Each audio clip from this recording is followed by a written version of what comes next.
Deafblind Victorians, 23 minutes. In black and white, a word roughly carved onto a grey surface slowly comes into focus. Identity.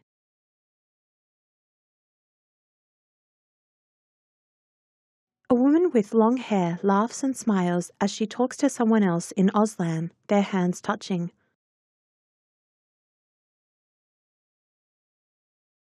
More of the carved surface, the words, hands, my identity, and images of hands touching. Heather, voice of tactile interpreter. I'm a deafblind person and I want to be enjoyed, I want to be in the community just the same as everybody else. A woman with shoulder-length hair and dark glasses. Michelle. Even if there was 100,000 people around us here now, I would still feel, without an interpreter, really, really lonely. I would only feel like one person in the room. With an interpreter, or someone who can explain what's happening, that really is something that helps us to come up to the level of breaking that, as Heather said before, isolation. The word isolation carved on a surface. Trudy, a blonde woman with thick glasses. When I was first diagnosed with deafblindness, I grew up in a hearing world, even though I'm deaf. And when I came against the other deafblind people, I came across isolation, communication barriers and confusion. And I found that everyone was at different wavelengths, and I found myself getting angry a lot, frustrated. Frustration, scrawled white letters on a black surface. When I first lost a great deal of my hearing about 22 years ago, I was just absolutely devastated. Communication was difficult. But when, I think one thing that I find really hard is that, okay, you know, we all can talk and sign and what have you. When we all sort of go about our own life, and I wouldn't have it any other way, live in the real world or the true world, people just sort of think because you don't understand, you're absolutely, you know, you're dumb or stupid. We're not dumb or stupid. We just have a different way of communicating. Even, like I find, even my family still doesn't really sort of communicate all that well. Change. Distressed yellow letters on a surface riddled with holes and tears. Voice of tactile interpreter. I know it's not easy, but I wish we could just achieve these things as of tomorrow. But I think a big change would be people's attitudes. Because a lot of people aren't aware of deafblindness. As she signs, an interpreter touches her hands for a moment. Empathy. It's a really important word. Is that the word? Yep. The interpreter confirms it. And in the way, like, understanding, to be empathetic, I'd rather that than pity. So people, they need to understand that we're deaf and blind and we do need support, but we don't want pity. We have our own rights.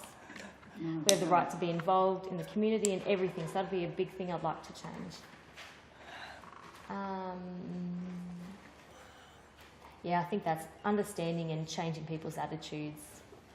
We're forever providing advice and information, and I guess in a way I feel like a full-time teacher almost. I guess teachers, they teach for 10 hours a day, but I feel for me I'm constantly telling the same information over and over again, so there's been no change yet. It's really hard. It's not that easy. Oh, sorry, one more. I would like to change. I want more and more and more people with Auslan skills. To sign more and more and more, she repeatedly draws her curled fingers away from her chest. Words carved onto a surface. Auslan, communication. Gold letters on the ripped surface. Tact, tiles. A carving workshop. For about A3, a bit bigger than A3, they're made of clay. Able to carve into the clay. Some of the tools have double ends. The deafblind participants sit across from interpreters who help them explore a range of carving tools and a small piece of flat clay in front of them.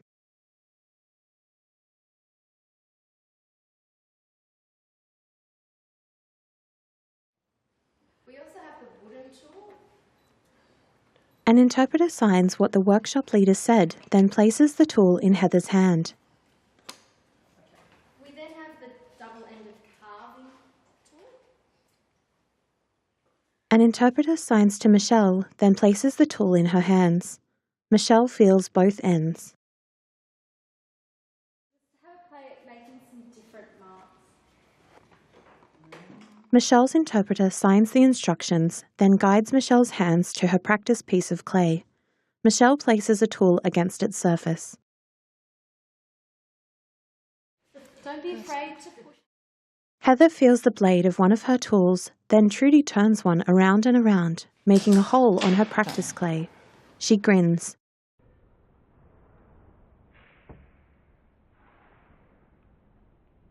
Before we get started, let's maybe ask what you're thinking about what you might put onto your tile. I'm still working out how the carving process is working, what are the different shapes and things I can make first. Heather signs, good.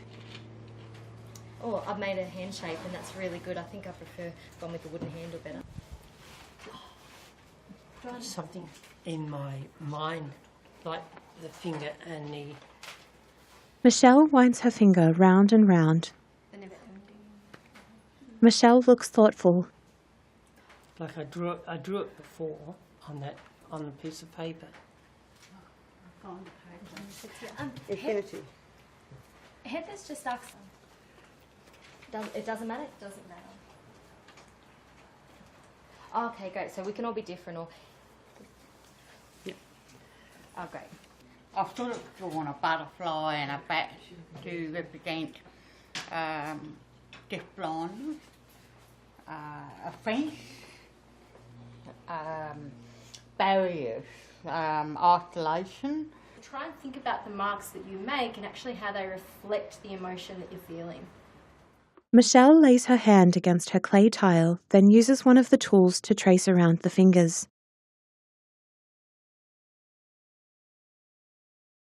Remnants from the carving. Trudy's carving a fence across the top of her tile.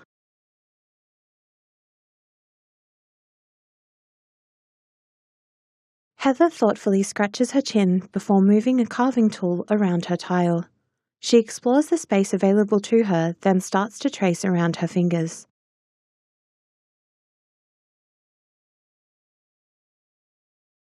Heather's freckled hands up close as she carves an outline of her hand into the tile, feeling with her fingers as she goes.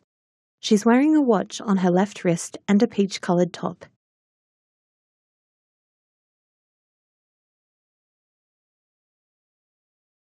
Michelle's hands gouging crude letters out of the clay.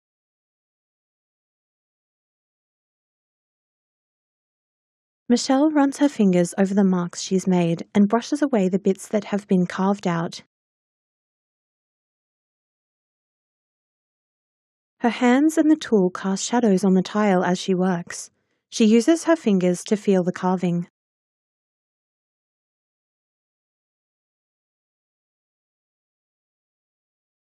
Michelle continues to carve her artwork and run her fingers over the clay surface.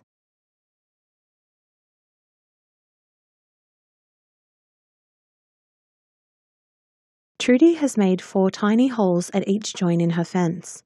She runs her fingers over her carving.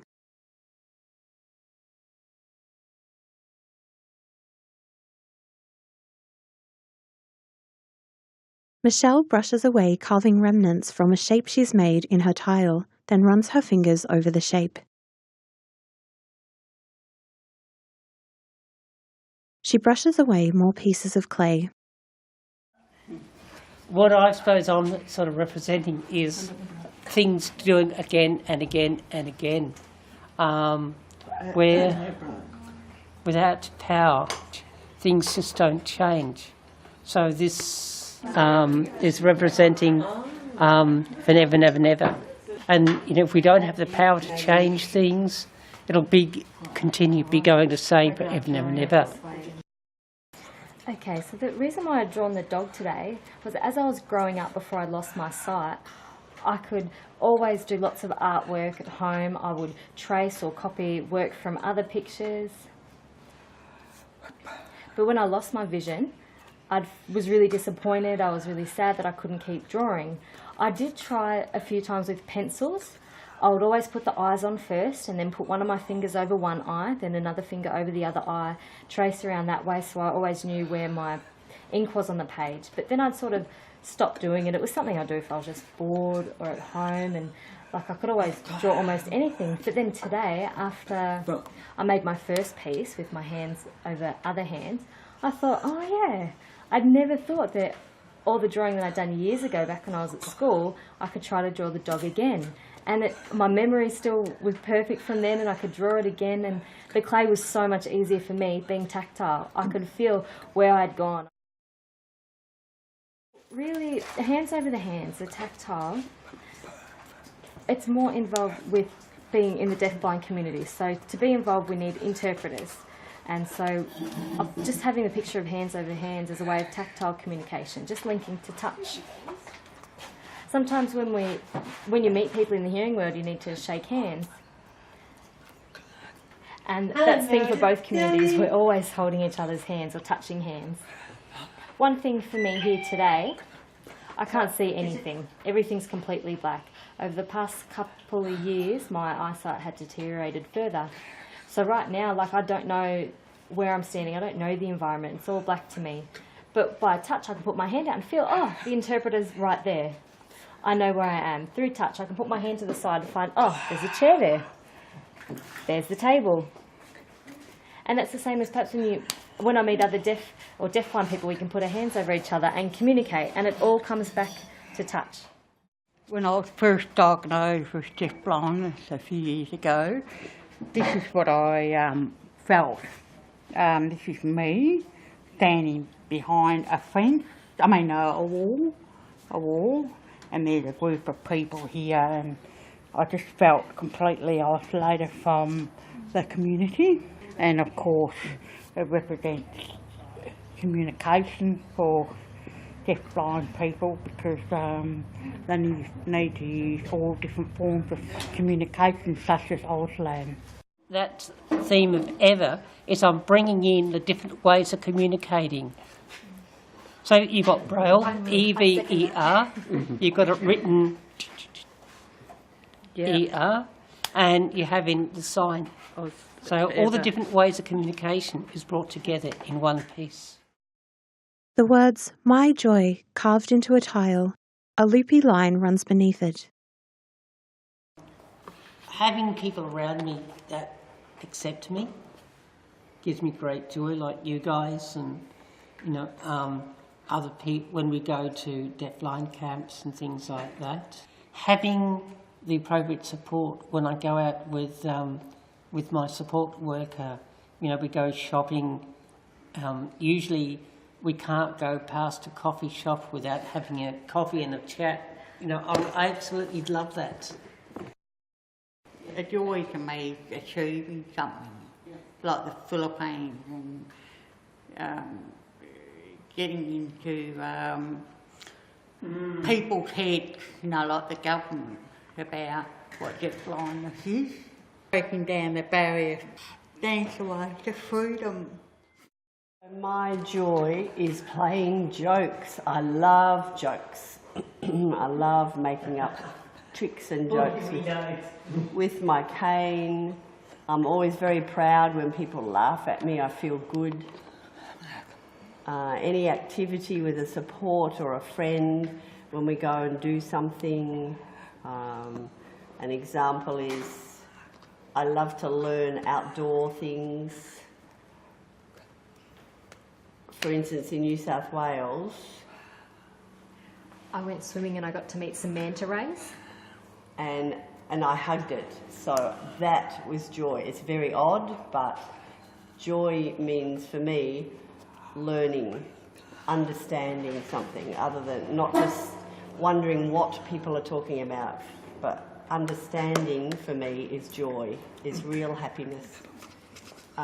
All the different fish I was able to touch in that aquarium, an octopus, I felt really, really happy and a lot of joy. So joy means from learning, having the knowledge and achieving something. Like when the three of us met the Prime Minister, Julia Gillard, I felt really positive and happy after that. That was joy for me. Frustration. A mass of tangled lines. Biggest frustration is with the government. They change their mind, they change the policies, and what we really want never happens anyway. Now we've got this NDIS happening and the government's still making decisions, and we still have to start all over again advocating for the deafblind. Just feels like we do all this advocacy but nothing gets achieved for us. And I get depressed about that. I feel frustrated with myself about how I can fix it for all other deafblind people. The government really makes me frustrated. Also, the other thing I get frustrated with is having enough people to communicate in Auslan. If there was more Auslan and more deaf people who would volunteer, there would be more support for deafblind. That's a big frustration, communication in Auslan. There's no communication with just the average person or the person we come in contact with in life. I get very frustrated with that. I get frustrated with the government that they need to look at deafblindness as a whole, at all levels, not just at one level, because there's different types of deafblindness. How people really don't understand the communication. When we have the communication interpreters, what have you, we're on the same level as hearing people. That sort of brings us up to the level. So I think I have to agree with other things that people are saying is about communication. What is going to happen to us, even DBV and advocacy in the future? Okay, fine, there will be hopefully changes and improvements made for NDIS, but however, I'm just gravely concerned that our voices are going to be, they're just going to stand on us or suppress us, because we are a small group and we really don't have that much power. And I sort of feel that that's sort of a frustration that I actually feel. There are also barriers that people put in our way that can't be seen. Institutionalised barriers that's put up, I think is absolutely appalling, and that makes me so frustrated. It comes down to... It's going to come down to that one thing that government don't want to hear. So that's providing enough support for us and also new deafblind people coming into the group. So I suppose that that would be money. More deafblind people having the same opportunities as us, so that they too can learn about advocacy. Hear the truth. Hear the truth about deafblindness. To me, DBV is... Together, one belief. Bonding. Power. Heather Symes. understanding, learning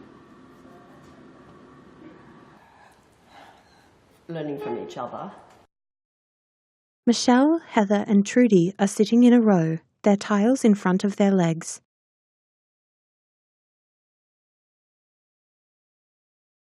Okay, we ready? Heather signs. Joy for me is hands, touching hands. That's my identity, because hands are forever for a deafblind person. Tactile signing for deafblind people. We will always need hands for touching communication. With interpreters, that's how we communicate. That's what my tile means. And for me, joy is my identity with hands. I'm talking about isolation and deafblindness in my picture because they're in deafblindness, there is isolation from the community, people, and they need communication such as Auslan. E-V-E-R,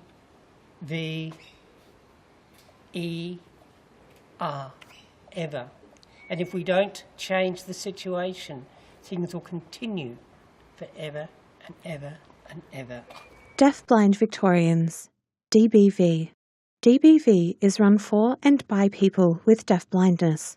Our community is one of the most marginalised. We want to be included in society. Our dreams are the same as everyone else. DBV lobby and advise governments for better services and raise community awareness of the barriers faced by people with deafblindness. DBV offer Deafblind World training and workshops for staff, students and the community. deafblindadvocacy@gmail.com. Produced as part of the Dangerous Deeds Project. Project partners: SARU, Diversity and Disability, Start Community Arts, Australia Council for the Arts, Creative Victoria. The completed artworks: Heather's touching hands, Michelle's finger making loops in the air, Trudy's fence with the mass of tangled lines, and her wall with someone from the deafblind world on one side and everyone else on the other.